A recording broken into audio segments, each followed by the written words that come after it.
கர்த்தருடைய பரிசுத்த நாமம் மகிமைப்படுவதாக. நம்ம மீண்டும் மத்தேயு சுவிசேஷம் 5ஆம் அதிகாரம் அதே 14வது வசனத்தை நம்ம வாசிப்போம். மத்தேயு சுவிசேஷம் 5ஆம் அதிகாரம் 14வது வசனத்தை நம்ம வாசிப்போம். நீங்கள் உலகத்துக்கு வெளிச்சமாய் இருக்கிறீர்கள். மலையின் மேல் இருக்கிற பட்டணங்கள் மறைந்திருக்க மாட்டாது. இன்னொருத்தர் யாத்திரையாகும் புஸ்தகம் 19ஆம் அதிகாரம் அதில் 11வது வசனத்தை நீங்கள் வாசிங்க பார்ப்போம். யாத்திரையாகமும் 19ஆம் அதிகாரம் அதில் 11வது வசனத்தை நான் வாசிப்போம். 3ஆம் நாளுக்கு ஆயத்தப்பட்டிருக்க கடவர்கள். 3ஆம் நாளுக்கு ஆயத்தமாக்கப்பட்டிருக்க கடவர்கள். 3ஆம் நாளிலே கர்த்தர் சகல ஜனங்களுக்கும் பிரத்யட்சமாக சீனாய் மலையின் மேல் இறங்குவார். தேவன் தாமே இந்த வார்த்தையோடு பேசுவதற்காக நம்முடைய கண்களை மூடினவளாய் கர்த்தரை நாம் ஸ்தோத்திரம் பண்ணுவோம். ஸ்தோத்திரம். இன்றைக்கும் கர்த்தர் எங்களோடு கூட நீர் பேசுவதற்காக ஜெபிக்கிறோம். இந்த 13வது பாகமாக கர்த்தருடைய ஆவியானுடைய நடத்தலின்படி ஆண்டவரே எங்கள் மூலமாக எங்களுக்கும் கேட்கிற யாவருக்கும் சபையாருக்கும் பிரயோஜனம் உண்டாக ஆண்டவரே நீர் செய்வதற்காக நன்றி செலுத்துகிறோம். இயேசு கிறிஸ்துவின் நாமத்தில் ஜெபிக்கிறோம் நல்ல பிதாவே, ஆமென். அல்லேலூயா. சங்கீதத்தின் புஸ்தகத்தில் 16ஆம் சங்கீதம் 7ஆம் வசனத்தையும் 8ஆம் வசனத்தை ஒருத்தர் வாசிங்க. சங்கீதம் 16, 7, 8. எனக்கு ஆலோசனை தந்த தாவீது சொல்கிறான் பாருங்க. 3ஆம் நாள் என்பது ஆலோசனை, 2 விதமான ஆலோசனை. தேவனை சார்ந்த ஆலோசனைகள் அல்லது தேவனுடைய ஆலோசனை இருந்தால் தான் நம்ம மலை மேல் இருக்கிற பட்டணத்தை போல மறைந்திருக்க முடியாத ஒரு வாழ்க்கை வாழ முடியும். அந்த 3 நாளுக்குரிய ஆலோசனை தொடர்ந்து நம்ம கேட்டு வரோம். இங்கே தாவீது சொல்லும் போது எனக்கு ஆலோசனை தந்த கர்த்தரை துதிக்கிறேன். ரா காலங்களிலும் என் உள்ளந்தரியங்கள் என்னை உணர்த்தும். கர்த்தரை எப்பொழுதும் எனக்கு முன்பாக வைத்திருக்கிறேன். அவர் என் வலது பக்கத்தில் இருப்பது நான் அசைக்கப்படுவது இல்லை. அல்லேலூயா சொல்லுங்களே. அல்லேலூயா. தாவீது பெரிய ஒரு ராஜா தான். அநேகருக்கு ஆலோசனை சொல்லக்கூடிய இடத்துல தான் உட்கார்ந்தான். அநேகருக்கு ஆலோசனை சொல்லக்கூடிய ஒரு அபிஷேகம் பண்ணப்பட்ட ராஜா தான். ஆனாலும் இங்கே சொல்கிறாரு, எனக்கு ஆலோசனை தந்த தேவனை துதிப்பேன். அல்லேலூயா சொல்லுங்களே. அல்லேலூயா. என் உள்ளந்தரியங்களும் என் உணர்வுகள்லாம் அதை என்னை உணர்த்தும். எப்பொழுதும் என் தேவனை எனக்கு முன்பு எதற்கு ஆலோசனை கேட்பதற்கு. அதனால் நான் கேட்கும் அவர் எனது வலது பக்கத்தில் இருப்பதனால நான் அசைக்கப்படுவதில்லை. அல்லேலூயா. அப்போது தேவனுடைய ஆலோசனைகளை கேட்கிற தேவ பிள்ளைகளை எதற்கும் எதுவுமே அசைக்காது.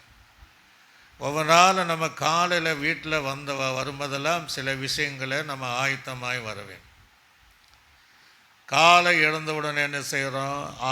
அவர் சமூகத்தில் வேலைக்கு போனாலும் சரி, தேவாலயத்துக்கு வருமானாலும் சரி, முகங்கள் எல்லாம் என்ன செய்வோம்? கழுவோம். அடிக்கடி நம்ம வாழ்க்கையை ஏதோ வாரத்துக்கு ஒரு முறை நம்ம கழுவுறதில்லை. அன்றாட சில காரியங்களை செய்து வருவதை போல் நம்ம ஜீவிதத்தில் அன்றாட ஒவ்வொரு நாளும் நான் இந்த அனுபவத்தில் இருக்கிறேனா என்று நம்மை சிந்தித்து பார்க்க வேண்டும். அல்லேலூயா. நம்மை ஆராய்ந்து பார்க்க வேண்டும். நம்மை நாமே நிதானித்து பார்த்து சோதித்து பார்க்க வேண்டும்.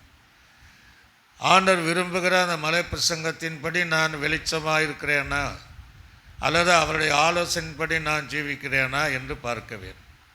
முகங்களை கழுவுகிறோம், சரீரத்தை கழுவுகிறோம். கர்த்தருடைய சமூகத்தில் ஒவ்வொரு நாள் வரும்போது சங்கீதக்காரன் சொல்கிறான், நீ என்னை ஈசோப்பினால் என்ன செய்யுங்க, சுத்திகரிங்க. என் பாவ மலர் கரையெல்லாம் நீங்கள் என்னை கழுவுங்க. ஆக ஒவ்வொரு நாளும் நான் தேவ சமூகத்தில் இந்த அனுபவத்தில் இருக்கணும்னா அடுவரை என்னையும் நீங்கள் என்ன செய்யுங்க, ஒவ்வொரு நாளும் சுத்திகரிங்க. அல்லேலூயா. அல்லேலூயா. ரத்தத்தினால நீங்கள் என்னை கழுவுங்க. நான் அந்த மலை மேல் இருக்கிற அனுபவத்தை போல் இருக்கணும்னு ஒவ்வொரு நாள் பாருங்கள். அடுத்தது நாம் என்ன செய்கிறோம், கண்ணாடிக்கு முன்னாடி போய் என்ன செய்கிறோம், நம்ம நிற்கிறோம். ஏன், தலைமுடியெல்லாம் ஒழுங்காக இருக்கா, அல்லது முகம் நல்லா தான் இருக்கா, வஸ்திரங்கள் எல்லாம் நம்ம நல்லா உடுத்திருக்கிறோம்னா 4-5 கண்ணாடி இருந்தாலும் முன்னாடி போய் நின்று பார்ப்போம். அப்போ நமக்கு தெரியுது, நம்ம வீட்டு போனால் அலங்கோலமாக என்ன செய்யக்கூடாது, போகக்கூடாது.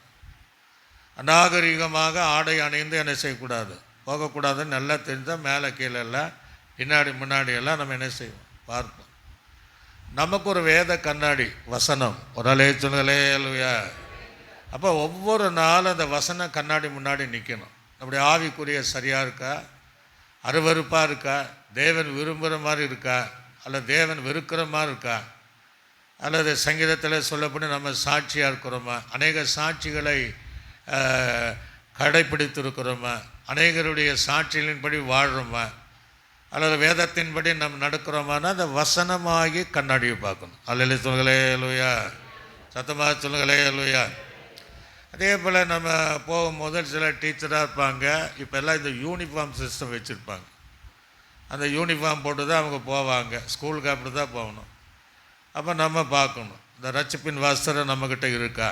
கூடுமானவரை ஸ்கூலில் பார்த்திங்கன்னா அந்த யூனிஃபார்ம் எல்லாம் போட்டு போனால் தான் ஸ்கூலை ஏற்றுவாங்க. ஆவிக்குரிய சபையில் ஒரு ஒழுங்கு கிரமமாக நான் நடந்து கொள்ள வேண்டும். எப்படி, கூடுமானவரை வெண் வஸ்திரம் தரித்து வருவேன். அல்லேலூயா. சத்தமாக சொல்லுங்களேலூயா. அப்போ நான் உடுத்திர வஸ்திரம் தேவாலயத்துக்கு போடு ஏற்றது தானே. அப்படிலாம் இருந்தால் தான் நம்ம உலகத்திற்கு வெளிச்சமாக இருக்கும். பரவாயில்ல, இப்போ கொஞ்சம் எல்லாம் நம்ம மாற்றம் வருது. ஆனால் அதே சமயத்தில் வெண்ணுடைய அணிந்து மாத்திரமல்ல, சாட்சியின் ஜீவியம் ரொம்ப முக்கியமான காரியம். நிறைய பேர் வெண்ணுடைய அணிகிறாங்கன்னா சாட்சியின் ஜீவியம் இருப்பாங்க. சில வெண்ணாடை ஃபுல்லாக 24 hours அதில் தான் இருப்பாங்கன்னா ஜீவிதம் சரியாக இருக்காது. எல்லா தில்லு முள்ளு வேலை செய்வாங்க. ஒரு அல்லேலூயா. அதனால் அந்த விஷயத்தில் கவனமாக நம்ம அனுதினமும் நம்மை சரிப்படுத்தி கொள்ளவே. ரட்சிப்பின் வஸ்திரம் கரப்பட்டிருக்கா, ரட்சிப்பின் வஸ்திரத்தை நாம் இழந்திருக்கிறானா என்று தேவாலயத்தில் வரும்போது பார்த்தா தான் நம்மை அதை உலகத்திற்கு நம்ம வெளிச்சமாக இருக்க முடியும். அல்லேலூயா. ஸ்கூலில் அந்த வேலைக்கு இந்த ஸ்கூல் போகிற பசங்களை ஐடி கார்டு எடுத்தியான்னு கேட்பான். என்ன கார்டு, அதை எடுத்தால் தான் உள்ளே சேர்த்துவாங்க. இந்த ஐடி கார்டு எதை காட்டுகிறது, ரட்சிக்கப்பட்ட அனுபவத்தை காட்டு. அல்லேலூயா. நமக்கு ஐடி ரட்சிப்பு தான். ரட்சிக்கப்பட்டவங்க தான் பல்லவர் அடித்துக்கு போக முடியும். ரட்சிக்கப்பட்டவர்கள் தான் கர்த்தர் அனுதினம் சபையில் என்ன செய்கிறாரு, சேர்த்தார். சபைக்குள்ளே இருந்தும் இன்னும் ரட்சிக்கப்படலைன்னா சீக்கிரமாக ரட்சிக்கப்படணும். அல்லேலூயா. அப்போ அந்த ஐடி தகுதி உலக பிரகாரமாக போகிறோம், அது இல்லைன்னா அனுப்பிடுவாங்க. ஆக அந்த ஐடி இருக்கும். நான் தேவ பிள்ளை என்கிற ஐடி நம்மக்கிட்ட இருக்கணும். நான் தேவனுடைய ஊழியக்காரன் என்பது ஐடி இருக்கும் இல்லையா. நம் தேவனுடைய பரிசுத்தவான்களுக்கிற அந்த தகுதியோட தேவ சமூகத்தில் நான் வர வேண்டும். அல்லேலூயா.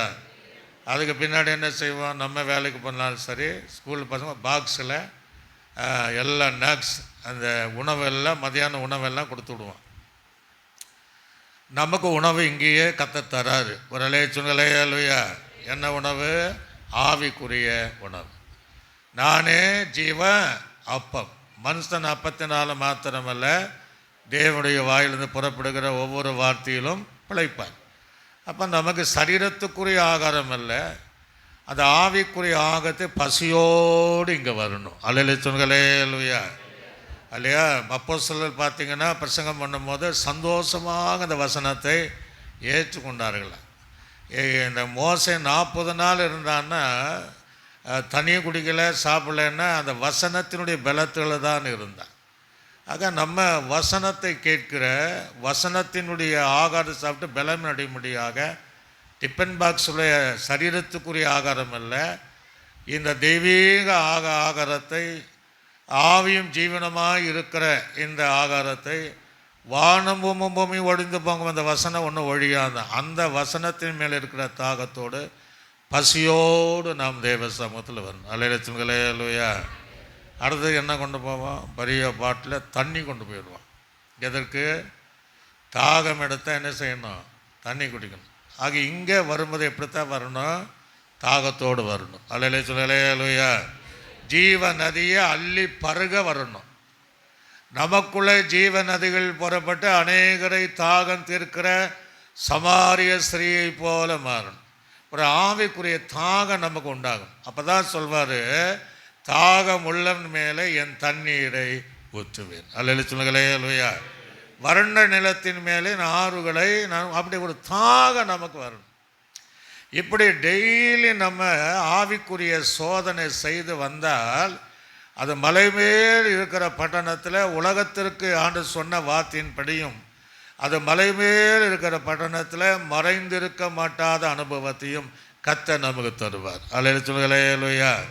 சில நேரங்களில் நீ பாருங்கள், வீட்டில் 2 வண்டி 3 வண்டி இருக்கும், அப்படியே கொண்டு போக மாட்டாங்க. அதை செக் பண்ணவங்க, ஆயில் இருக்கா, பெட்ரோல் இருக்கா, டயர் பஞ்சராக இருக்கா, அது சுத்தமாக இருக்கா, டெய்லி அதை பார்த்துட்டே போவாங்க. அது சின்ன சின்ன ஒரு பழுது இருந்தால் உடனே ரிப்பேர் பண்ணுவாங்க. ஒரு அல்லேலூயா. சிலர் அது பார்க்கலான்னு விடுவாங்க பாருங்கள், கடைசி பேரிச்ச பழத்துக்கு தான் அந்த வண்டியை போடணும், அந்த மாதிரி ஆகிடும். ஆக சின்ன சின்ன தவறு இருந்தாலும் அன்றாட நம்முடைய வாழ்க்கையை சரிப்படுத்திக்கொள்ளணும். அல்லேலூயா. டயர் பஞ்சராக இருக்கா, பஞ்சராகனா என்ன அர்த்தம்? நம்முடைய ஜீவிய பஞ்சராக இருக்கா, ஆவிக்குரிய நிலைமையிலிருந்து விலகி இருக்கிறோமா, அப்படி என்ன இருக்கா, என்ன அபிஷேகம் இருக்கா என்று எல்லாம் சரியாக அந்த நம்ம உபயோகப்படுத்துகிற அந்த வாகனத்தின் மேலே அவ்வளோ தூசியெல்லாம் தொடச்சி கிடிச்சு க்ளீன் பண்ணி எவ்வளோ நீட்டாக நம்ம வரோம் இல்லையா? அப்படியே நம்ம வாழ்க்கையும் அனுதினமும் என்னுடைய அவயங்கள் எல்லாம் சரியாக இருக்கா, தேவனுக்கு பிரியமாக இருக்கா, எது குறைய இருக்குது என்று சரிபார்த்து நம்ம வரும்போது, சங்கீதத்தில் நம்ம கேட்டோம்ல, வேதத்தின்படி நடக்கிற உத்தமத்தார்கள் அவர்கள் தான், அவர்கள் பாக்கியமானார்கள். அல்லேலூயா. ஆக 3ஆம் நாள் என்பது தேவனுடைய ஆலோசனை ரொம்ப ரொம்ப முக்கியம்.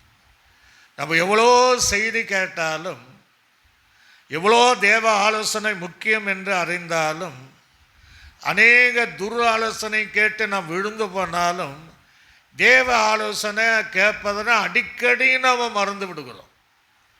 அது எந்த காரியமானாலும் இந்த 3ஆம் நாள் அனுபவத்தோடு தேவ ஆலோசனைகளை ஒவ்வொரு காரியமானாலும் கேட்டு பழகி நடக்க வேண்டும். அல்லேலூயா. அப்போ தாவீதுடைய வாழ்க்கையில் என்ன நடந்தது? ஆச்சரியமான காரியங்களை சிந்திக்க போகிறோம்.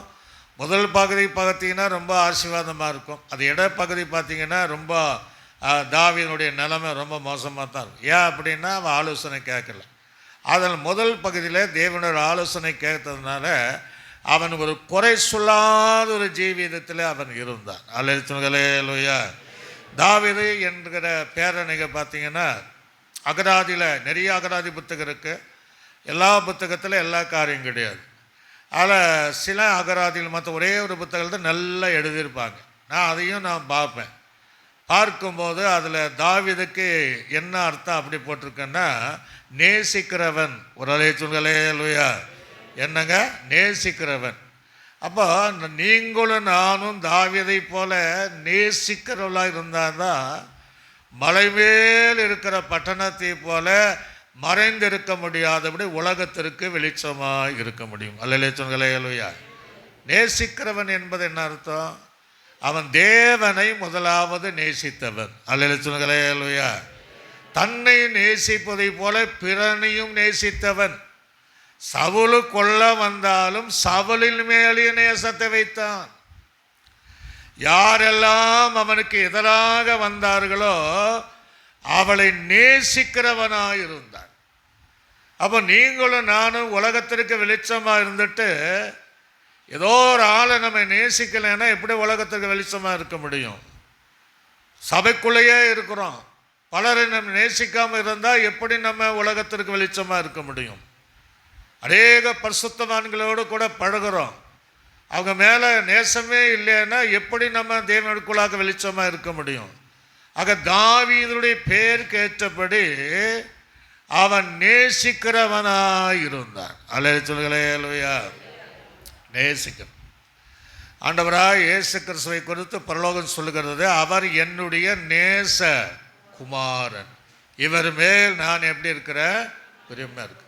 அப்படி நமக்கு ஒரு பேர் வரணும். தாவீதை போல இந்த சபையார் அவர்கள் எல்லாரும் என்னையும் மாத்திரமல்ல எல்லாரையும் நேசிக்கிறார்கள். அல்லேலூயா. உன்னத பாட்டுக்காரர் எழுதும் போது இயேசுவை என்ன எழுதுறான்? என் நேசரே, ஆத்ம நேசரே, என் நேசரை கண்டீர்களா அப்படின்ட்டு வீதியெல்லாம் காவல் காக்கிற எல்லாருக்கிட்ட கேட்குறான். நம்ம இயேசுவுக்கு பேர் ஆத்ம நேசர். அல்லேலூயா. அவன் நேசம் அளவன். அவன் நம்மை நேசித்ததுனால தான் நம்ம ரட்சிக்கப்பட்டோம். பேதர்கிட்ட கேட்குறா இல்லையா, என் ஆட்டுக்குட்டிய என்னை நேசிப்பாயான்னு கேட்பார். அவளாய் கேட்கிறார். தேவனை மாத்திரமல்ல, நாம் வேலை செய்கிற இடமானாலும் சபையானாலும் எல்லாரையும் பச்சபாதம் இல்லாமல் நேசிக்கிற தேவ பிள்ளைகளாக இருந்தால் அந்த மலை மேல் இருக்கிற பட்டணத்தை போல தேவனுக்கென்று வெளிச்சம் கொடுக்க முடியும். அல்லேலூயா. அவன் பேர் நேசிக்கிறவன் என்று எழுதப்பட்டது. இன்னொன்று நேசம் உள்ளவன். அல்லேலூயா. நேசிப்பது வேறங்க, இங்கே நேசம் இருந்தால் தான் நம்ம நேசிக்க முடியும். சொல்லுவாங்க இல்லையா, பானையில் இருந்தால் தான் அகப்பையன் இதில் வரும் அப்படி சொல்லுவாங்க. நமக்குள்ளே நேசிக்கிற சுபாவம் இருக்கணும், நேசிக்கிற எண்ணங்கள் இருக்கணும், எல்லாரையும் நேசிக்கணும். கூடுமானவரை வேதம் சொல்லுகிறது, சத்துருவை என்ன செய்யுங்க? நேசியுங்கள். சத்துருவாக இருக்கிற அவனையும் நேசிங்கிறாரு பைபிள். உங்களை சிநேகித்துக்களே, நீ சிநேகித்தல என்ன லாபம்? பாவியும் அப்படித்தான் பண்ணுறான். ஆயக்காரன் நேசிக்கிறான், உங்களுக்கு என்ன வித்தியாசங்கிறாரு. ஆக நாம் தாவீதை போல நேசம் இருக்க வேண்டும், எல்லாரும் நேசிக்கத்தக்க இருதயங்கள் இருக்க வேண்டும். அல்லேலூயா. சபைன்னா அப்படி ஒன்ஸாக இருக்கணும். அப்படி இருந்தால் தான் அந்த மலை மேல் இருக்கிற பட்டணத்தை போல நம்ம இருக்கும். ரெண்டாவது, அவனை குறித்த அர்த்தம் பைபிளில் அது அகராதியில் பிரியமானவன். அல்லேலூயா. பிரியமாக இருக்கணும். மனுஷ பிரியர் அல்ல, தற்பிரியர். கடைசி காலத்தில் தற்பிரியராக இருப்பாங்க. சில நேரங்களில் நமக்கு பிரியமானது நடக்கக்கூடாது, அவைகள் அல்ல, தேவனுக்கு பிரியமானவைகளை செய். அல்லேலூயா. அவன் பிரியமானவன். பிரியமானவன் என்பது நீங்கள் பைபிளில் பார்த்தீங்கன்னா, யாக்கோபு யார் மேல் பிரியமாக இருந்தான்? யோசேப்பின் மேலே பிரியம். யோசேப்பு யார் மேலே பிரியம் இருந்தால்? பெஞ்சமின் மேலே பிரியம். 5 மடங்கு ஆசீர்வாதம். ஒரு அலைய சொல்லுங்களேயா. அப்போ தேவனுக்கு பிரியமாக இருந்தால் நமக்கு 5 மடங்குல 1000 மடங்கு ஆசீர்வாதம் தருவார். அலையில சொல்லுங்களேயா. உன்னத பாட்டில் சொல்கிறார் இல்லையா, சாலமோனும் சொல்கிறான், அவன் வஞ்சகமாக சொல்கிறான். இயேசு சொல்வார், என்ன சொல்வார்? என் பிரியமே என் அவன் ஸ்திரீகளுக்குள்ளே ஒரு ரூபவதி கண்டேன். அவன் தன்னுடைய மனைவி மறுமணி மாட்டிகளை பார்க்கலும் என அவன் சொல்வான். ஆனால் ஏசு அப்படி இல்லை, நீ ஒருத்தி தான் எனக்கு பிரியம் பாரு. அல்லையில சொல்லுங்களேயா, சத்தமாக சொல்லுங்களேயா. அப்படி நம்ம பிரியமே என் பிரியமே. இந்த பிரியம் நான் எல்லாம் எதுக்குன்னா, நமக்கு ஒரு பெரிய சப்ஜெக்ட்டுங்க. அதாவது எல்லாம் சில டிகிரி கொடுப்பாங்க இல்லையா, என்ன பிஏ அந்த மாதிரி டிகிரி, அப்புறம் கடைசி பிஹெச்டி தான் பெரிய படிப்பு, டாக்டர் பட்டம். அந்த மாதிரி பைபிளில் நமக்கு நிறைய பட்டத்தை ஆண்டு வச்சிருக்கிறேன். என்ன பட்டம்? பிரியமானவனே. அல்லையில சொல்லுங்களே லூயா. பிரியமானவனே, அது ஆண்டு கிடைக்க நமக்கு சர்டிஃபிகேட். பரிசுத்த சகோதரர்களே, அது ஒரு சர்டிஃபிகேட். நீதிமான்களே, இப்படி ஆண்டவர் தந்த உயர்ந்த அனுபவத்துக்குள்ளாக தேவனுக்கு பிரியமாக இருக்க வேண்டும். அல்லையில சொல்லுங்களே லூயா. சிம்சோனை போல அவள் என் கண்களுக்கு பிரியமாக இருந்தால் கண்ணே அவனுக்கு அப்படி இருக்கக்கூடாது. தேவனுக்கு பிரியமானவனாக. ஆபிரகாம் பார்த்தீங்கன்னா அப்படி நேசக்குமார் சொல்றாரு, எல்லாம் சொல்லிட்டு அவனை பாருங்க, அவன் தேவன் மேல் பிரியம். தேவனை நேசித்ததுனால தன் ஒரே மகனை பலி செலுத்துவதற்கு அவன் ஆயத்தம் உள்ளவனாக இருந்தான். அல்லேலூயா.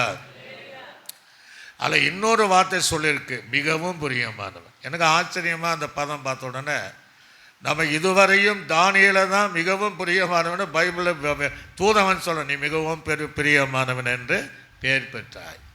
அதனால தானியேலுடைய காரியம் ஜெயமா. ஏன்னா தானியேல் ஜெபம் பண்ணான். ஏன்னா முன்பு வழக்கத்தின்படி அவன் 3 வேளை அவன் எருசலேமுடைய பலகணிக்கு நேராக அந்த ஜன்னலை திறந்து அதை நோக்கி ஜெபம் பண்ணதுனால அந்த வார்த்தை வந்ததாக நினைக்கிறோம். ஆனால் அதை காட்டிலும் தாவீது அதிகமாய் ஜெபித்தவன். அல்லேலூயா. தாவீது மிகவும் பிரியமானவன். எப்படி? படுக்கையே நினைத்தான், கட்டிலேயே நினைத்தான் இல்லையா? கண்ணீரோடு விதைக்கிறவன் கம்பீரத்துடன் அறுப்பான் என்று உபதேசத்தை கற்றுக் கொடுத்தான். ஒரு ஆகாரத்தை தண்ணீர் மேல போடு, எங்க கண்ணீரோடு போடு, அநேக நாட்கள் பின்பு பலனை காண்பா என்று சொன்னான். அவன் ஒருத்தன் தான் ஆண்டுகள் சொல்ற, ஆண்டவரே என் கண்ணீர் கணக்கு துருத்தில் அளவா இருக்கிறான். ஒரு அலைய சொல்லுங்களேலுயா. அதனால அவன் மிகவும் பிரியமானவன் என்று பெயர் பெற்றுக் கொண்டான். நீங்களும் நானும் ஆண்டு சொல்லணும், இவங்க ரொம்ப எனக்கு பிரியமானவர்கள் அல்ல, மிகவும் பிரியமானவர்கள். அல்ல சொல்லுங்களேலுயா. உன்னத பாட்டில் அது பிரியமேங்கிறார். ஆண்டுக்கு பிரியமானவனே உன ஆத்மா வாழ்வதை போல நீ எல்லாவற்றில் வாழ்ந்து நல்லா சொல்கிறார். அப்போ தான் அந்த மலை மேல் இருக்கிற பட்டணத்தை போல நம்ம மறைந்து இருக்க முடியாதபடி உலகத்தில் வெளிச்சமாக இருக்கும். இன்னும் தாவீது நீங்கள் பார்த்தீங்கன்னா அதை இன்னும் நிறைய பதங்கள் இருக்குது. பாசக்காரன். அல்ல சொல்லுங்களே இல்லையா. என்னக்காரன்? பாசம் உள்ளவன். சில குடும்பத்தை சொல்லுவாங்க, இந்த பிரதருங்க பாசக்கார பையங்க அப்படிம்பாங்க. எங்கள் குடும்பத்தில் நிறைய பேர் இருக்கிறாங்க, விழுந்து விழுந்து கவனிப்பாங்க. பாசத்துக்கு அளவே இருக்காது, வேஷம் இருக்காது, பாசம் இருக்கணும். அல்ல சொல்லுங்களே இல்லையா. உலகத்துக்கு ஒத்த வேஷம் என்ன செய்யக்கூடாது, இருக்கக்கூடாது. ஆக மாயமான பாசம் என்ன செய்யக்கூடாது, இருக்கணும். உண்மையான பாசம் தேவன் மேலே வைக்கணும், தேவ ஜனத்தின் மேல் வைக்கணும், தேவனுடைய சபை மேலே உண்மையான சொல்லணும். ஆண்டு சொன்ன பரலோகத்தில் இவங்க எல்லாம் பாசக்கார பிள்ளைங்க. ஒரு அலைய சொல்லுகலையா, சத்தபா சொல்லுகலையா. பாசாங்கு செய்கிறவன்னு சொல்லிடக்கூடாது. எப்படி சொல்லணும்? பாசமுள்ளவர்கள். நம்ம பிள்ளைகள் நம்மளை என்ன சொல்லணும்? என் பிள்ளை என் மேலே ரொம்ப பாசமாக இருப்பான். ஒரு அலைய சொல்லுகலையா.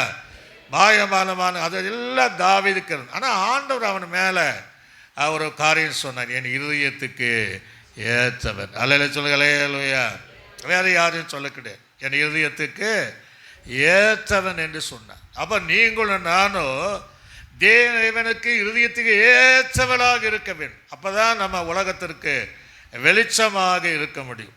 இந்த தாவீதை நீங்கள் பார்த்தீங்கன்னா யாருடைய மகன் என்று சொல்லி பார்த்தீங்கன்னா, போவாசுக்கு பிறந்தவன் யாரு? ஓபேத். ஓபேத்துக்கு பிறந்தவன் யாரு? ஈசாக். ஈசாக்கு பிறந்தவன் யாரு? ஒரு அலைய சொல்லுங்களே இல்லையா. தாவீது ஈசாக்கு பிறந்த எத்தனாவது மகன்? 8வது மகன். அலைய சொல்லுங்களே இல்லையா. ஆண்டு நல்ல கவனிங்க. இந்த தாவீதின் மூலமாக நிறைய நான் இன்னைக்கு இந்த பிரசங்க முடியாது, ஏன்னா ஆண்டு நிறைய கற்று தந்திருக்கிறார்.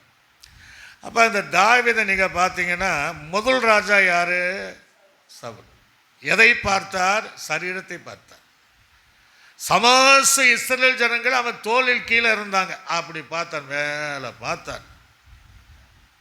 சரி, அவனை ராஜாவாக தேவன் தெரிந்து கொண்டார். சன வாய்க்கில் சில தவறு செஞ்சிட்டான். இப்போ அடுத்தது தேவன் தாவீதை தெரிந்து கொள்கிறார். அல்ல சொல்லுங்களேலுயா. சாமுவேல் கிட்ட சொல்றாரு, எப்பா நீ பெத்லகேமுக்கு போயிட்டு ஈசாயினுடைய மகன் எனக்கு இன்னார் என்று சொல்லலை, எனக்காக அபிஷேகம் படுத்தினார். அப்போ அவன் பார்த்தா, அப்போ சவுளை பார்க்கிற வண்ணமா தான் சரீரத்தையும் பருமனையும் பார்ப்பார் என்று எல்லா மேலே முந்தி போன. இவங்க நல்ல, இவன் நல்ல, இவன் நல்ல. அல்லேலூயா. ஆக முதல் எதை பார்த்தார்? சரீரத்தை பார்த்தார். இரண்டாவது எதை பார்த்தார்? என்ன பார்த்தார்? சொல்லுங்க சத்தமா. இருதயத்தை பார்த்தார். அல்லேலூயா.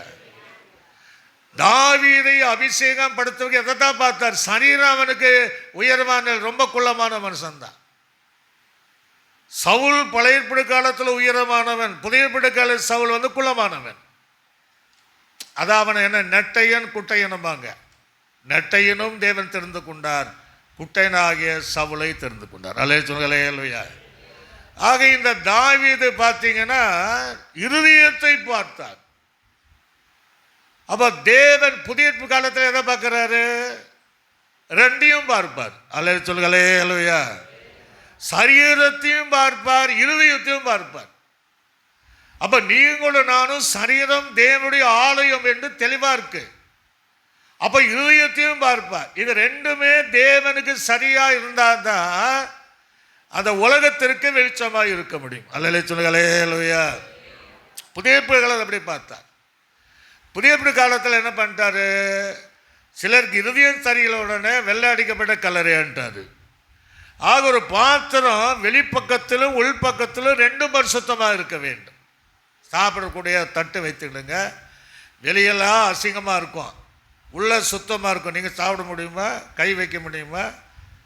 அல்லது உள்ளெல்லாம் அசிங்கமாக இருக்கும், வெளியில் சுத்தமாக இருந்தால் சாப்பிடுவீங்களா? இல்லை. அப்போ தேவன் புதிய ஏற்பாட்டு கால ஜனங்களை இருதயத்திலும் சரீரத்திலும் பரிசுத்தத்தை பார்க்கிறார். அல்லேலூயா. ஆண்டவர் வரும் சமாதானத்தின் தேவன் தாவே அப்படிங்கிறார். உங்களுடைய ஆவி ஆத்மா சரீரங்கள் எப்படி இருக்கணுமா? குற்றமற்றதாக காக்கப்படுவதாக என்கிறார். ஆக 3 இடங்களிலும் தேவனுக்கு பரிசுத்தமாக இருந்தால் மாத்திரம்தான் இந்த உலகத்திற்கு வெளிச்சமாக இருக்க முடியும். அல்லேலூயா. சவுலை பார்த்தீங்கன்னா ஒரே தடவை அபிஷேகம் பண்ணப்பட்டான். ஆனால் தாவீது 3 தடவை அபிஷேகம் பண்ணப்பட்டான். அல்லேலூயா. எடுத்து சீக்கிரமாக நீங்கள் வாசிக்கணும் வசனத்தை. 1 சாமுவேல் 16ஆம் அதிகாரம் 13வது வசனம். சீக்கிரமாக வாசிக்கணும். அப்பொழுது சாமுவேல் தைல கொம்பை எடுத்து அவனை அவன் சகோதரன் நடுவிலே முதல் எங்க அபிஷேகம்? அவன் சகோதரன் நடுவிலே அபிஷேகம் பண்ணினார். ஒரு அலே சொல்லுங்களேலூயா. முதல் அபிஷேகம் எங்க? யாருக்கு தெரியாது. அவங்க வீட்டார் அனைவருக்கும் சகோதரருக்குள்ளே ஒரு அபிஷேகத்தை பெற்றுக்கொண்டார். அது முதல் அபிஷேகம். தைல கொம்பினாலே சகோதரர்கள் நடுவிலே அபிஷேகம் பண்ணப்பட்ட ஒரு தாவீது. 2வது தடவை எங்க அபிஷேகம் பண்ணப்பட்டார்? அதே நீங்க 2 சாமுவேல் 2ஆம் அதிகாரம் 4ஆம் வசனத்தை கூட வாசிங்க. 2 சாமுவேல் 2ஆம் அதிகாரம் 4ஆம் வசனம். சீக்கிரமா வாசிக்கணும். அப்பொழுது யூதாவை, இது முதல் முடிஞ்சு, யூதாவுடைய மனுஷர் வந்து அங்கே தாவீதை யூதாவின் வம்சத்தார் மேல் ராஜாவாக அபிஷேகம் பண்ணினார்கள். ஒரு அலே சொல்லுங்களேலூயா. கையில தட்டி கத்தனை மயப்படுத்தும் பார்ப்போம். 2வதாக யூதா வம்சத்தின் மேலே அவர்கள் நடுவிலே தாவீதை தேவன் அபிஷேகப்படுத்தினார். அந்த பாக்கியம் நமக்கு உண்டாகவே. 3வது எங்க அபிஷேகப்படுத்தினார் என்று நீங்க பார்த்தீங்கன்னா 1 நாளாகமம் 11ஆம் அதிகாரம் 3ஆம் வசனம் 4ஆம் வசனத்தை வாசிங்க. 1 நாளாகமம். அப்படியே இஸ்ரவேலின் மூப்பர் எல்லாரும், அப்படியே இப்ப இஸ்ரவேல் மூப்பர் எல்லாரும் எப்ரோனிலே ராஜாவின் இடத்தில் வந்தார்கள். எப்ரோனிலே ராஜாவிடத்தில் வந்தார்கள். தாவீது எப்ரோனிலே ராஜா எப்ரோனிலே கர்த்தருக்கு முன்பாக அவர்களோட உடன்படிக்கை பண்ணின பின்பு கர்த்தர் சாமுவேலை கொண்டு சொன்ன வார்த்தையின்படி அவர்கள் தாவீதை இஸ்ரவேலின் மேல் ராஜாவாக அபிஷேகம் பண்ணினார்கள். ஒரு அலே சொல்லுங்களேலூயா. சத்தமா சொல்லுங்களேலூயா. அப்ப அவன் 3 இடத்துல அபிஷேகம் பண்ணப்பட்டான். அப்ப நீங்களும் நானும் எப்படி இருக்கணும் அப்படின்னா தினந்தோறும் அபிஷேகத்தை பெற்று இருக்க வேண்டும். அல்லேலூயா சொல்லுங்களேலூயா. தினந்தோறும் தேவ சமூகத்தில் வரும்பதெல்லாம் அபிஷேகத்தில் நிரம்பப்பட்டால் மாத்திரம்தான் மலைகள் மேல் இருக்கிற பட்டணத்தை போல மறைந்திருக்க முடியாத, அதாவது கர்த்தருக்கென்று வெளிச்சமாக இருக்க முடியும். அது கணுக்கால அளவு அல்ல, அது முழங்கால அளவு அல்ல, அது இடுப்பு அளவு அல்ல, அது நீச்சலாலும் தாண்டி இன்னும் இன்னும் இன்னும் ஆண்டோடு வருகை வரையும் அபிஷேகத்தினாலும் எப்போது நிரம்பி இருக்கிற தேவ பிள்ளைகள் மாத்திரம்தான் இந்த உலகத்திற்கு தேவன் விரும்புகிற வெளிச்சமாக இருக்க முடியும். அல்லேலூயா. கையில வச்சு அல்லேலூயா. அபிஷேகமே இல்லாதபடி தேவனுக்கு என்று வெளிச்சமாக இருக்க முடியாது. ஆவி நிறைவு நமக்கு தேவை. ஜபம் பண்ணாலும் ஆவிலே பாடணும், ஆவிலே ஜபம் பண்ணணும். பாடல் பாடினாலும் ஆவிலே பாடணும். கர்த்தரை ஆராதித்தாலும் ஆவியோடு ஆராதிக்கிற ஒரு அனுபவம்.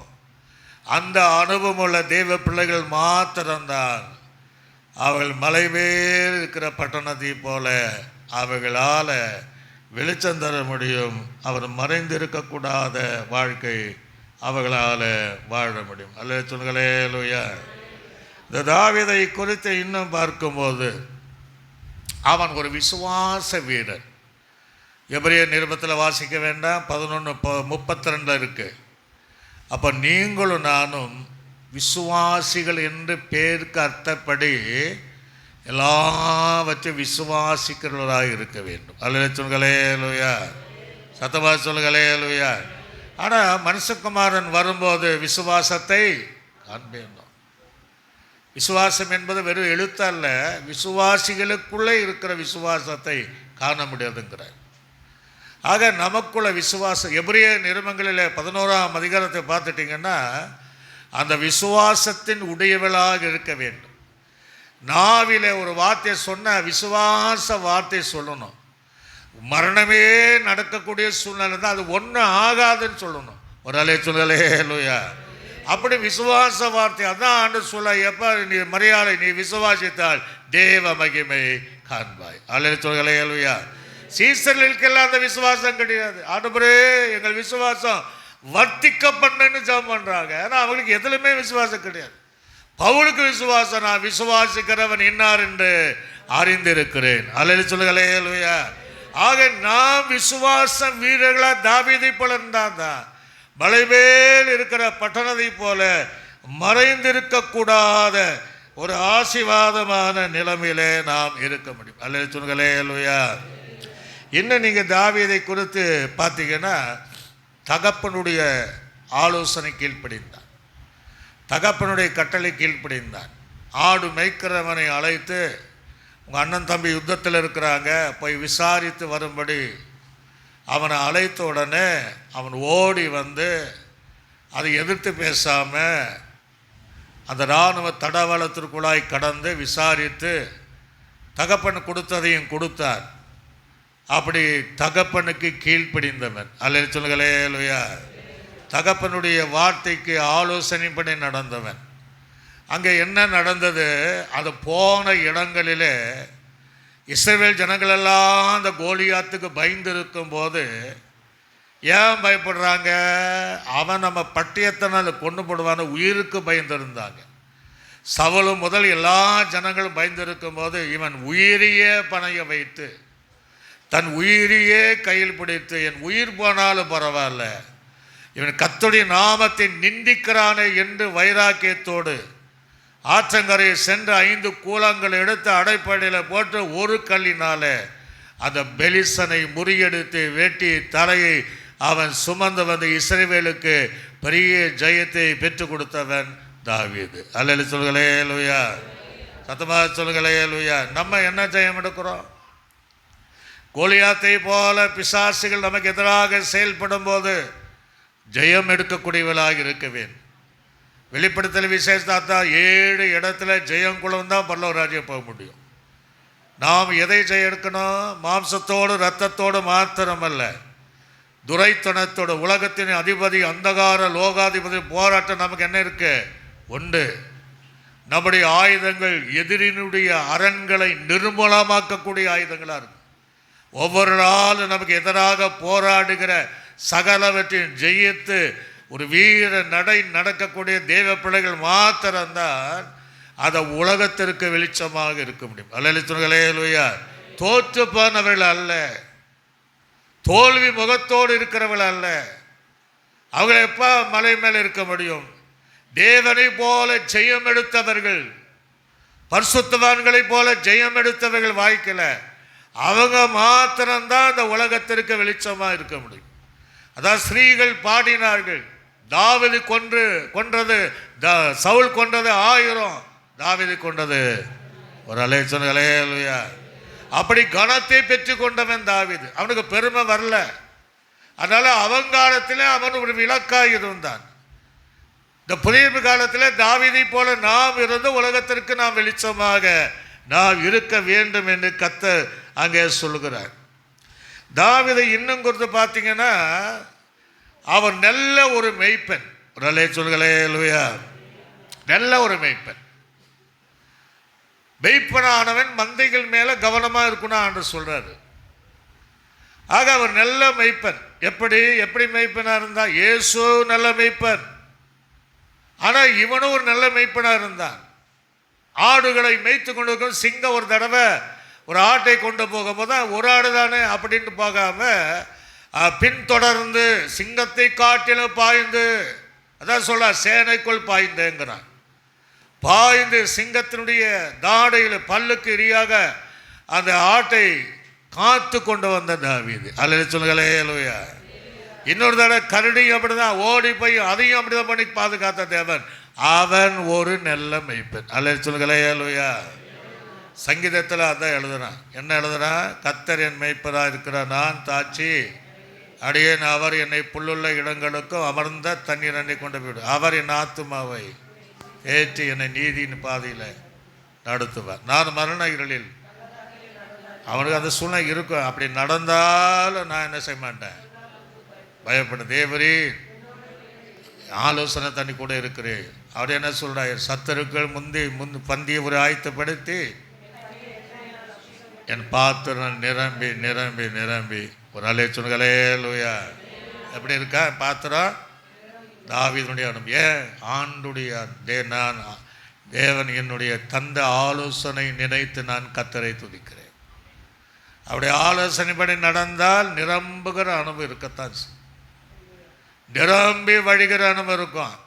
அது சொல்கிறேன், நானும் ஜீவனுள்ள நாட்கள் எல்லாம் கர்த்தருடைய ஆலயத்தில் நன்மை கிருபை, நான் போகிற இடலாம் எனக்கு நன்மை என தொடரும், போகிற இடலாம் எனக்கு கிருபை தொடரும், நான் நிற்பதும் நிர்மூலமாகாது இருப்ப தேவ கிருபை. அவன் சொல்ல தாவீது கழித்த மகா நிச்சயமான கிருபை.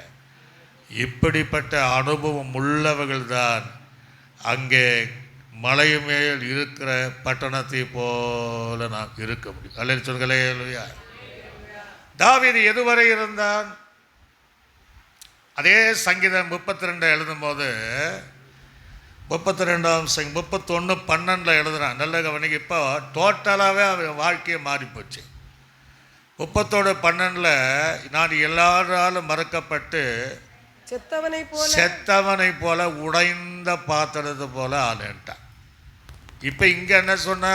நிரம்பி வழிகிறது என் பாத்திரம், எனக்கு எந்த குறை கிடையாது. இப்போ என்ன இருக்கு? எல்லாருனாலும் மறக்கப்பட்டு செத்தவனை போல இருக்கிறேன், என் பாத்திரம் உடைந்து போச்சு. அல்ல சொல்லுங்களேலுயா. இப்போ அந்த பீரியட்ல ரச்சனைய சந்தோஷம் இருந்துச்சு, உற்சாக ஆவி இருந்துச்சு. அதுவும் இல்லை. ரச்சனைய சந்தோஷம் இல்லை, உற்சாக ஆவி இல்லை, ரச்சனையின் சந்தோஷம் இல்லை, உடைந்து போகிற ஒரு ஜீவியம். நம்ம ஆரம்ப வாழ்க்கை அப்படித்தான் இருந்துச்சு. நிரம்பி வழிகிற எது வரைக்கும்? தேவனிடத்தில் ஆலோசனை கேட்கிற வரையும். தேவ சமூகத்தில் ஆலோசனை கேட்காத நாளுக்கு வரும்போது தான் தாவீதுடைய அனுபவம் நமக்கு வருகிறது. சிலர் சொல்வாங்க, இதுக்கெல்லாம் போய் ஆலோசனை கேட்கணுமா? எல்லாவற்றைக்கும் அதை படைத்த தேவனுக்கு முன்பாக சிறிய பெரிய காரியமானாலும் தேவனுடைய ஆலோசனை கேட்டு அதன்படி நடக்கிற தேவ பிள்ளைகள் இந்த 23ஆம் சங்கீதத்தின்படி நிரம்பி வழிகிற பாத்திரமாக இருப்பார்கள். அவர்கள் உலகத்திற்கு வெளிச்சமாக இருப்பார்கள். அல்ல சொல்லுங்களேலுயா. சத்தமா சொல்லுங்களேலுயா. இந்த 23ஆவது சங்கீதம் வரைக்கும் அவன் இறந்தது காரணம் என்ன அப்படின்னா, ஆரம்பத்தில் அவன் தேவ ஆலோசனை கேட்டுகிட்டே இருந்தான். எடுத்து நீங்கள் வாசிச்சு பாருங்க. அங்கே 1 சாமுவேல் 23ஆம் அதிகாரம் 9ஆம் வசனம் முதல் 13வது வசனம் வரை. தனக்கு பொல்லாப்பு செய்ய சவுல் எத்தனம் பண்ணினான் என்று. நல்ல கவனிங்க.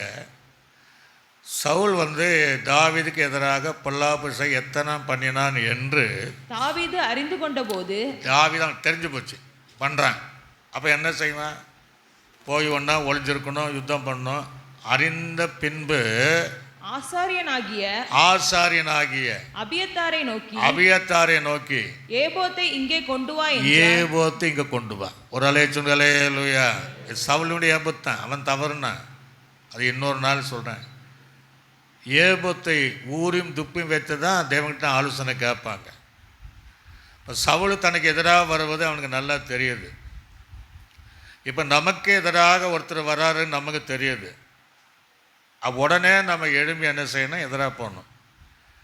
நம்ம ஆலோசனை கேட்டால் மற்ற ஜனங்க ஏப்பா உன்னை நெருங்கிட்டாங்கப்பா, நீ இந்த நேரத்தில் போய் ஆலோசனைங்கிற ஜபங்கிற நம்ம திட்டுவாங்க. ஆனால் தாவீது அதெல்லாம் பொருட்படுத்தாமல் அபியத்தாரை நோக்கி அந்த ஏபத்தை கொண்டு வா. அப்பொழுது தாவீது இஸ்ரவேலின் தேவனாகிய கர்த்தாவே சவுல் கேகிலாவுக்கு வந்து என் நிமித்தம் பட்டணத்தை அழிக்க வகை தேடினான் என்று உமது அடியானாகிய நான் நிச்சயமாக கேள்விப்பட்டேன். அவன் நிச்சயம் பண்ணிட்டான், நான் கேள்விப்பட்டேன். கேகிலா பட்டணத்தார் என்னை அவன் கையில் ஒப்பு கொடுப்பார்களோ. கேட்குறேன், அப்படி வராங்க, என்னை அடிக்க தான் வராங்க. அந்த கெகிலா பட்டணத்தார் என்னை சவுலின் கையில் ஒப்பு கொடுப்பார்களோ. உம்முடைய அடியான் கேள்விப்பட்டபடி சவுல் வருவானோ. இஸ்ரவேலின் தேவனாகிய கர்த்தாவே இதை உம்முடைய அடியானுக்கு தெரிவிக்க வேண்டும் என்று அங்க ஆலோசனை கேட்கிறான். சவுலுக்கு தாவீதுக்கு ஜீவனுக்கு ஏதாவது ஒரு பிரச்சனை, சவுல் வருவதை தாவீதை வருவதை அவன் எல்லா விஷயம் அறிஞ்சிட்டான். ஆனால் ஆண்டவரே, இதெல்லாம் நான் கேள்விப்படுறேன், இதெல்லாம் நான் அறிந்திருக்கிறேன். அது சவுல் வருவானா, இந்த பட்டணத்தார் என்னை ஒப்பு கொடுப்பார்களோ என்று தேவ சமூகத்திலே அந்த ஏபத்தை எடுத்து ஆலோசனை கேட்கிற தாவீது இருந்ததுனால தான் அதன் முதல் பகுதியிலே அது மலை மேல் இருக்கிற பட்டணத்தை போல நிரம்பி வழிகிற குறையில்லாத ஒரு ஜீவியத்திலே தாவீது இருந்தார். ஒரு அலைய சொல்களே லூயா, சத்தமா சொல்களே லூயா. நம்ம எப்போ ஆலோசனை கேட்குறோம்? எந்த காரியத்தில் ஆலோசனை கேட்டிருக்கிறோம்? ஆக எல்லா காரியத்திலும் ரட்சிக்கப்பட்ட தேவ பிள்ளை தேவ சமூகத்தில் இருந்து எந்த காரியமானாலும் ஆண்டவரே இது என்ன, எல்லாம் நமக்கு தெரியும், எல்லா பிரச்சனை தெரிந்தாலும் இது உண்மைதானா, அது ஒப்பு கொடுப்பாங்களா, சவுலை என்னை பிடிப்பானா, இந்த பட்டணத்தார் என்னை பிடித்து கொடுப்பார்களா என்று தேவனிடத்தில் ஆலோசனை கேட்கிறவனாக இருந்தார். எவ்வளோ பெரிய உத்தியோகத்தில் இருந்தாலும் பிரச்சனை இல்லை, உத்தியோகத்தில் இல்லாமல் இருந்தால் பிரச்சனை இல்லை. அநேகருக்கு நான் ஆலோசனை சொல்லக்கூடிய சாதுரியமான ஆவிக்குரிய தன்மை நமக்கு உடையவளாக இருந்தாலும் நம்ம காரியத்திற்காக யாதொருவர் எந்த தேவப்பட தேவ ஆலோசனை இந்நாள் வரை கேட்டு நடக்கிறார்களோ அவர்கள் மலை மேல் இருக்கிற பட்டணத்தை போல மறைந்திருக்க முடியாதவர் தேவன் விரும்புகிற அந்த உலகத்திற்கு வெளிச்சமாக இருப்பார்கள். அல்லேலூயா. எல்லா கைகளை தட்டி கர்த்தரை நாம் மைப்படுத்துங்க பாப்போம். ஆண்டு சமூகத்தில் ஆலோசனை கேட்கிற வரையும் அந்த தாவீது நிரம்புகிறவனாக இருந்தார். எல்லா ஜெயம் தான் எடுத்தான்.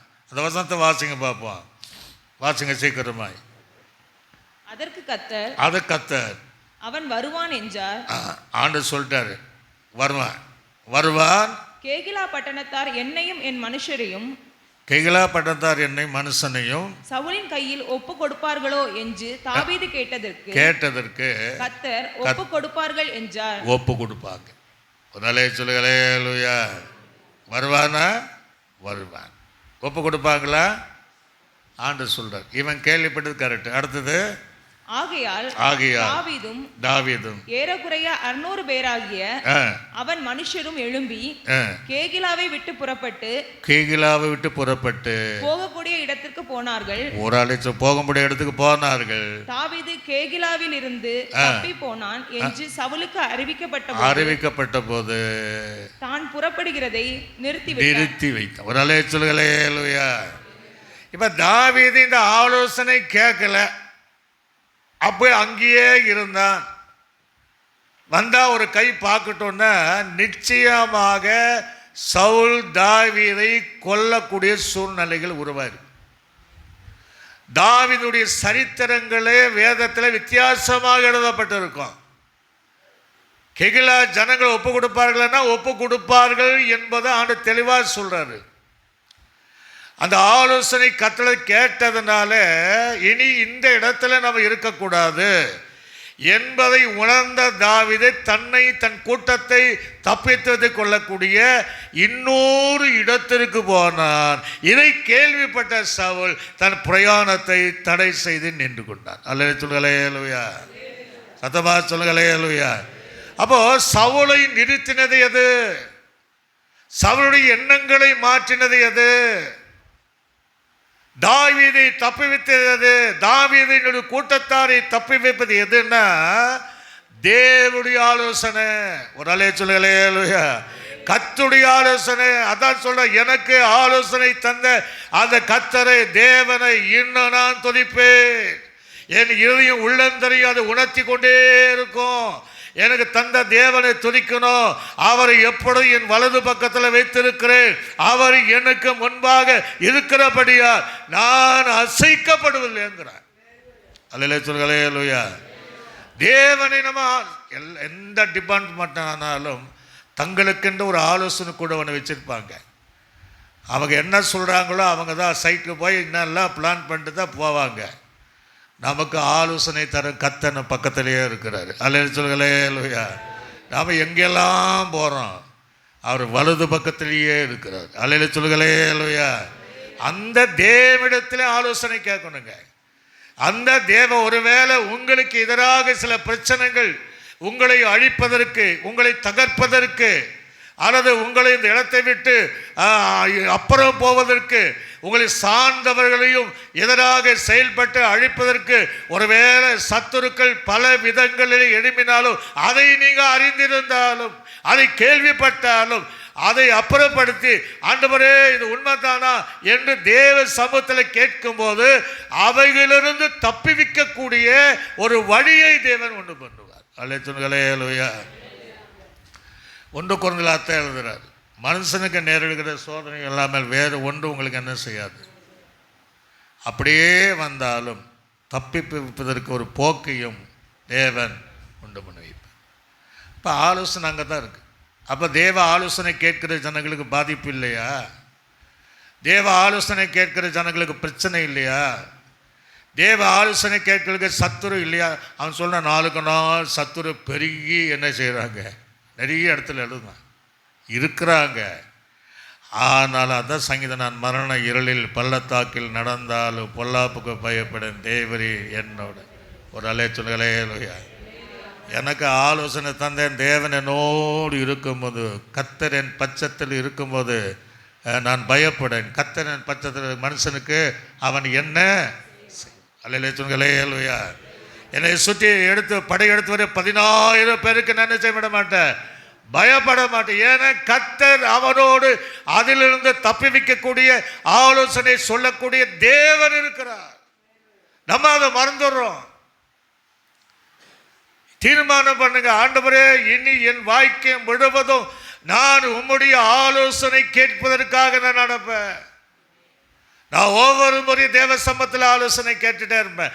அப்ப தேவன் சில ஆலோசனைகளை தருவதனாலதான் அந்த ஊழியங்களை செய்வதற்கு என்னால் முடியும். தவிர என்னுடைய ஆலோசனையோ மற்றொரு ஆலோசனையாலோ ஊழியங்களையும் செய்ய முடியாது. அல்லேலூயா. இப்போ சர்ச்சாவில் இருக்கு, ஓவர்சருக்கு 9 கவுன்சில் மெம்பர் இருக்கிறாங்க. எதற்கு? ஆலோசனை கொடுத்தது. ஓவர்சருக்கு எதிராக செயல்படுவதற்காக அல்ல. எதற்கு? கவுன்சிலிங், அதான் அவங்க வேலை. அதே போல் தங்கள் கீழே இருக்கிற ஊழியர்களுக்கும் ஆலோசனை சொல்லணும், அதுதான் கவுன்சில். சில நேரங்கள் ஓவர் சொல்லி ஆலோசனை தான் அவங்க கேட்கணும். ஒரு அலைய சொல்லுங்களே இல்லையா? ஏன்னா அதில் நான் 8-10 வருஷம் இருந்த அனுபவத்தில் சொல்கிறேன். அவருக்கு எதிராக செயல்படுவதற்காக அல்ல, அவருக்கு ஆலோசனை, ஒருமித்து செய்கிற ஆலோசனை சொல்லக்கூடியவளாக இருக்க வேண்டும். இப்போ நம்ம கமிட்டி இருக்குன்னா என்ன, அவங்க பேர் ஆலோசனை குழு. அது எதற்கு? நம்ம சேர்ந்து செய்யக்கூடிய நல்லாசனை செய்யக்கூடியவளாக இருக்கணும். நம்ம கமிட்டி செய்கிறாங்க, கர்த்தர்களை ஆசீர்வதிப்பாராங்க. ஆக இருவருடைய ஆலோசனை ஒருமித்து செய்யப்படும் போது தான் அந்த ஊழியங்கள் ஆசீர்வதிக்கப்படும். அல்லையா சொல்லுங்களே இல்லையா? கமிட்டின்னு சொன்னோடனே தப்பாக நினைப்பாங்க, ஊழியக்காரனுக்கு எதிராக செயல்படும் கமிட்டி அல்ல. ஊழியக்காரனுடைய ஆலோசனைப்படி நல்ல ஆலோசனை அவர்கள் செய்து சேர்ந்து ஊழியங்கள் செய்வதுதான் அது தேவனுடையால ஏற்பட்டப்பட்ட ஆலோசனை குழு. ஒரு ஆலோசனைகளே இல்லையா? ஆக தாவீது தனக்கென்று வைத்து கொண்ட அந்த தேவனை ஆலோசகராக எத்தனையோ பேர் வச்சிருந்தார் எழுத்தின்படி. ஆனால் முக்கியமாக தேவனை வைத்திருந்ததுனால தான் அவரை எல்லாம் வச்சு தன்னை பாதுகாத்து தப்பித்து கொண்டு தேவன் வைத்திருக்கிற தீர்மானத்தின்படி காலங்கள் முழுவதும் அவர் ராஜாவாக இருந்து வாழ்ந்து காட்டினான். அல்ல சொல்களே லூயா. இன்னொரு வசனத்தை கூட நம்ம வாசிப்போம். நாம் அதே 1 சாமுவேல் புஸ்தகம் 30ஆம் அதிகாரம் 7ஆம் வசனம் 8ஆம் வசனத்தை வாசிங்க. 30ஆம் அதிகாரம் 7ஆம் வசனத்தை 8ஆம் வசனத்தை வாசிங்க. தாவீது அகிமெலேக்கின் குமாரனாகிய அபியத்தார் என்னும் ஆசாரியனை நோக்கி ஏபோத்தை என்னிடத்தில் கொண்டு வா என்றான். மறுபடியும் கேட்பான், ஆனால் சில இடத்துல மறந்துட்டான். ஏபோத்தை என்னிடத்தில் கொண்டு வா. அபியத்தார் ஏபோத்தை தாவீதினிடத்தில் கொண்டு வந்தான். தாவீது கர்த்தரை நோக்கி நான் அந்த தண்டை பின்தொடர வேண்டுமா? நல்ல கவனிங்க. யுத்தத்துக்கு போயிட்டு சிக்கலாக்கு வரான். பட்டணமே எரிஞ்சு போச்சு. மனைவி பிள்ளைகள் அத்தனை பேர் பிடிச்சிட்டாங்க. நீங்கள் என்ன செய்வீங்க? நம்ம வீட்டுக்கு போகிறோம், வீடெல்லாம் தீப்பற்றி எரியுது, ஒன்றும் இல்லை. அங்கே இருக்கிற ஜனங்களை குடும்பத்தையே கொண்டு போயிட்டான். நமக்கு அந்த வழி தெரியும். நம்ம என்ன செய்வோம்? உடனே ஜீவன் போனாலும் பரவாயில்ல, எப்படியும் பின்னாடி ஓடுவோம். ஒரு அலைய சொல்லுங்களே இல்லையா? தானே ஆடலைன்னா தசை ஆடும் இல்லையா? நம்ம குடும்பம் எப்படி அப்படின்ட்டு ஓடுவோம். அந்த சூழ்நிலையில் தாவீது தேவ சமூகத்தில் உட்கார்ந்தான்னா அழுகிறதுக்கு பலன் கிடையாதான். ஏன்னா ஒரு தடவை அவன் அழுது எல்லாம் கட்டிலும் படிக்க நினச்சவன் தான். அழுவதற்கு பலன் இல்லாமல் போக மட்டும் அழுதான். அல்ல சொல்லுங்களே இல்லையா? எத்தனை ஓட அவன் யுத்த வீரன் தான். கோலியாத்தை ஜெயித்தவன் தான். சிங்கத்தை கொண்டவன் தான். கரடியை கொண்ட எத்தனையோ தேசத்தை அவன் சத்துருக்களை ஜெயம் எடுத்தான். அதனால தான் ஆண்டவர் சொன்னார், உன் காலத்தில் ஆலயத்தை கட்ட முடியாது, நிறைய ரத்தம் சிந்திட்டேன்பார். அவனால் முடியும். அதனால் அவன் தேவ சமூகத்தில் கர்த்தருக்குள்ளாக தன்னை திடப்படுத்தி கொண்டான். அல்ல சொல்லுங்களே இல்லையா? ஒருவேளை நமக்கு இந்த நிலைமை இருந்து அப்படியே நம்ம உட்காந்துட்டு ஆண்டவர் சமூகத்தில் அழுது ஜெபம் பண்ணான்னா 4 பேர் வந்து பார்த்தா, ஐயா அறிவில்லையா, பொண்டாட்டி பிள்ளைங்களாம் பிடிச்சிட்டு போயிட்டான், நீ இன்னும் உட்காந்து ஜெபம் பண்ணிட்டு இருக்கிற, அவர்கிட்ட போய் ஆலோசனை கேட்குற, ஓடையா அப்படின்னு சொல்லுவோம். 4 பேரை கூப்பிட்டாது ஓடு. நம்ம அப்படித்தான் செய்வோம். ஆனால் அவன் அப்படி அல்ல, அழுதான். கூட இருந்தவனும் கல் எறிஞ்சான். இருந்தாலும் பரவாயில்ல என்று திடப்படுத்திட்டு, ஆண்டவரே அந்த ஏபத்தை எடுத்துட்டு அதை நான் பின்தொடர வேணும். ஒரு அலைய சொல்லுங்களே இல்லையா? வாசிங்க பாப்போம் சீக்கிரமாய். தாவீது கர்த்தரை நோக்கி அந்த தண்டை பின்தொடர வேண்டுமா? அது கேட்குறான். அவனே போல வேண்டுமா, அதான் நான் போகலாமா? இது சாதாரண காரியம் கிடையாதுங்க. குடும்பமே ஒரு பக்கம் போகுது, வீடு நிலெல்லாம் எரிஞ்சு கிடக்கு. இப்போ போயிட்டு போகலாமா? பார்க்குறவெல்லாம் பைத்தியக்காரம்பா. நம்ம அப்படி கேட்டான்னா இவர் மனைவி பிள்ளைகள் மேலே பாசமே கிடையாது. அவங்க எக்கேடு கேட்டான்னா இவர் உட்காந்து ஜெபம் அப்படி தான் உலகம் சொல்லும். பிடிப்பேனான்னு வேற கேட்குறாரு, போகணுமான்னு வேற கேட்குறாரு. அப்படின்ட்டு நம்ம அவமானப்படுத்த விடுவோம். அவன் அதெல்லாம் பிரச்சனை கிடையாது, அவன் கேட்குறான். வாசிங்க, திரும்ப வாசிங்க. தாவீது கர்த்தரை நோக்கி நான் அந்த தண்டை பின்தொடர வேண்டுமா? தண்டை பின்தொடர வேண்டுமா? அதை பிடிப்பேனா? ஒருவேளை ஆண்டவர் போக வேண்டான்னா போக மாட்டான். அதை நான் தொடரணுமா, அதை பிடிப்பேனோ என்று கேட்டார். அதற்கு அவன் அதை பின்தொடர், அதை பிடித்து சகலத்தையும் திருப்பிக் கொள்வார். கைகளை தட்டி கர்த்தரை மகிமைப்படுத்த பார்ப்போம். ஆண்டவர் சொல்றாரு, கேட்கிறான், இவன் போல யுத்த வீரர் போல ஆண்டவரே பின்தொடரலாமா, அதை பிடிப்பேனோ?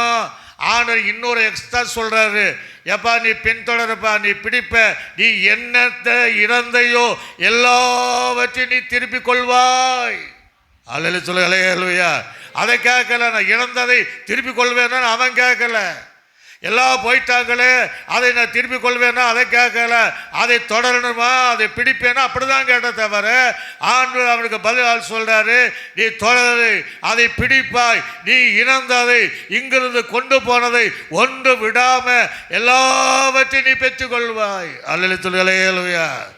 தேவனுடைய ஆலோசனைப்படி நடந்ததான்னா நடந்தது. கர்த்தர் செய்தால், தேவனுடைய ஆலோசனைப்படி நடந்தால், தேவ பிள்ளைகள் எதையெல்லாம் நாம் இழந்து தவிக்கிறோமோ அவைகளெல்லாம் பெற்றுக்கொள்ளும்படியாக தேவ ஆலோசனை நம்மிடத்தில் வரும்போது அது மழை போல் இருக்கிற பிரச்சனையானாலும் அது திருப்பி நாம் பெற்றுக்கொள்ள முடியும். அல்லேலூயா சொல்லுங்க, அல்லேலூயா. சத்தமா சொல்லுங்க, அல்லேலூயா. திருப்பி தராதவன் கூட பயந்து திருப்பி தந்துடுவான். கர்த்தர் செய்வார். நமக்கு எதிராளி நமக்கு தர வேண்டிய எந்த காரியம் அவன் வைத்திருக்கிற மட்டும் அவனுக்கு தூக்கம் வராம, அவனுக்கு நித்திரை வராம, சமாதானம் இல்லாம நமக்கு தருகிற வரையும் அந்த நம்மிடத்தில் கொண்டு போன அந்த காரியத்தை தருகிற வரையும் அதை நபர விடாம திருப்பி நம்மை சேர்த்து தருகிறவதான் நம்முடைய கர்த்தர். அல்லேலூயா சொல்லுங்க, அல்லேலூயா. சத்தமா சொல்லுங்க, அல்லேலூயா. அதுதான் அவன் சொல்றானா, அந்த எனக்கு ஆலோசனை தந்த தேவனை இன்னும் துதிப்பேன். அல்லேலூயா சொல்லுங்க, அல்லேலூயா. தேவனுடைய ஆலோசனை கேட்கிற பிள்ளைகளாக ஒருவேளை இந்த இடத்துல நம்ம நிறைய வாழ்க்கையில் எழுந்திருந்தாலும் தேவன் அதை திருப்பி சமாதானத்தையோ ஆசீர்வாதத்தையோ சுகத்தையோ அல்லது தொழிலையோ என்னென்ன ஆவிக்குறி வாழ்க்கையில் இழந்திருக்கிறோமோ அந்த இழந்த எல்லாவற்றையும், ஆனால் ஆலோசனை இங்கே கேட்கணும். நம்ம ஆலோசனை அல்ல, அவர் கேட்கும்போது அவர் சொல்வார், நீ தொடரு, அதை நீ பிடிப்ப, எல்லாவற்றையும் நீ திருப்பிக் கொள்வாய். அல்லேலூயா சொல்லுங்க, அல்லேலூயா. அந்த 16ஆம் சங்கீதத்தில் அது 7ஆம் வசனம் 8ஆம் வசனம் அப்படியே வாசிங்க பார்ப்போம். 7வது வசனம் 8வது வசனத்தை வாசிங்க. சங்கீதம் 16. ஆமாம், அவன் சொன்ன தெளிவா, எனக்கு வேற யாரும் ஆலோசனை தரல, எனக்கு ஆலோசனை தந்த கர்த்தரை துதிப்பேன். ஒரு அலையை சொல்லுங்க, அல்லேலூயா. சொல்ல முடியுமா? நம்மளால சொல்ல முடியுமா? அவன் தான் 1ஆம் சங்கீதத்தில் எழுதுகிறான். என்ன எழுதுகிறான்? துன்மார்க்கருடைய ஆலோசனைப்படி நடவாமல். ஒரு அலையை சொல்லுங்க, அல்லேலூயா. எவ்வளோ தெளிவாக இருக்கிறான், எவ்வளோ தெளிவாக இருக்க. துன்மார்க்குடைய ஆலோசனைப்படி, தேவ இடத்துல ஆலோசனை கேட்டால் துன்மார்க்குடைய ஆலோசனைப்படிக்கு இடம் கொடுக்க மாட்டான். அவன் தெளிவாக சொல்கிறான், அவனுக்கு ஒரு துன்மார்க்கமான ஆலோசனை வந்திருக்கு. அதனால தான் சொல்கிறேன், அனுபவத்தில் நீ துன்மார்க்கனுடைய ஆலோசனையின்படி நடவாம. அல்லேலூயா சொல்லுங்க, அல்லேலூயா. அவனே ஒரு குடிகார எப்படி ஆலோசனை சொல்லுவான்?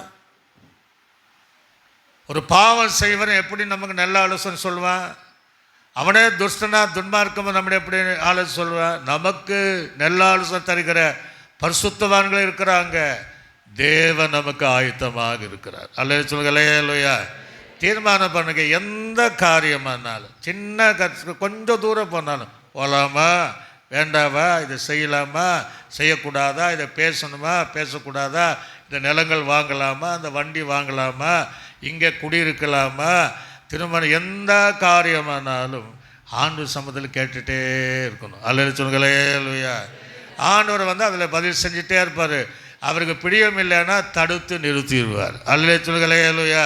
ஆக சங்கீதக்காரன் என்ன சொல்ல, எனக்கு தந்த ஆலோசனை தேவனை இன்னும் துதிப்பேன். ராக்காலங்களிலும் என் உள்ளந்திரை, ராக்காலங்கள், இரவு நேர ராக்காலங்களில் என் உள்ளந்தரங்கள் என்னை உணர்த்திட்டே இருக்கும். என்ன உணர்த்தும்? ஒன்று, ஆலோசனை தந்த தேவனை மறவாதபடி உணர்த்தும்.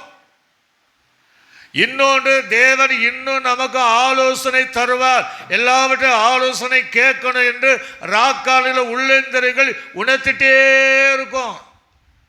நீ எந்த சூழ்நிலையிலும் என் தேவனத்தில் ஆலோசனை கேட்கணும் என்கிற உணர்வு நமக்குள்ள உண்டாகிக்கொண்டே இருக்கும். அதுதான் சொல்றேன். அதுக்கு பின்னாடி தான் என்ன சொல்ற? கர்த்தரை எப்பொழுதும் எனக்கு முன்பாக ஒரு அலேச்சுயா. யாரெல்லாம் நம்ம கர்த்தரை முன்பாக வச்சிருக்கிறோம்? ஒரு அலேச்சுயா. பாட்டு பாடுறோம். சிலுவை எனக்கு முன்னால், உலகம் எனக்கு பின்னால். ஆக நம்ம இயேசுவை முன்னாடி வச்சிருக்கோம். தாவீது அந்த மோசைக்கு தான் அந்த அனுபவம் இருந்துச்சு.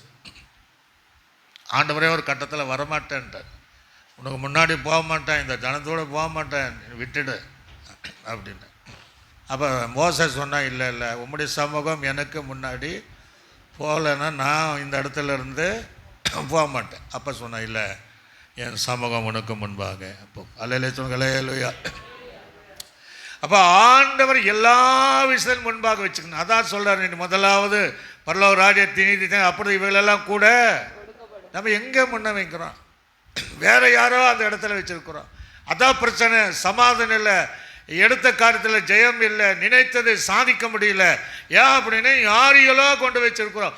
இயேசு இருக்கக்கூடிய இடங்களில் வேற யாரையும் உலக கரை வைத்ததுனால தான் வாழ்க்கையில் ஜெயம் இல்லை, உலகத்தில் ஒளியாக வாழ முடியல. அல்ல சொல்லுங்க, அல்லேலூயா. எனக்கு முன்பாக வைத்திருக்கிறேன், அதனால நான். அவர் என் வலது பார்சத்தில் இருக்கிறபடி. அவர் எங்க இருக்கிறாருங்க? வலது பர்சம். வலது பர்சம் ரொம்ப ஆசீர்வாதங்களா? வலது பக்கத்தை நோக்கி பரலோகராஜ்ய போகிறவங்கள 25ஆம் அதிகாரம், அதெல்லாம் ரொம்ப ஆசீர்வாதம். வலது பக்கம் ரொம்ப இருக்கிறபடியில் நான் என்ன செய்யலை, அசைக்கப்படுவதில்லை. கர்த்தருடைய ஆலோசனை உங்களுக்கு இருக்கிற வரையும் உங்களை ஆவிக்குரிய வாழ்க்கையை யாரும் அசைக்க முடியாது. ஒரு அலேச்சுங்களே இல்லையா? அதே நம்ம வேறு விதமான ஆலோசனை கேட்டிங்கன்னா ஒரு நாள் அதை அசைந்து போயிடும். ஆக தாவீதை போல, தாவீது பின்பகுதி நம்ம அடுத்த வாரம் கேட்போம். அவன் நிலைமை எப்படி ஆச்சு, ஏன் உடைந்து போனான், ஏன் செத்தவனை போலான்னா, பின்னாடி ஒரு ஆலோசனை கேட்காம வித்தியாசமான வாழ்க்கைக்குள்ள போனான்.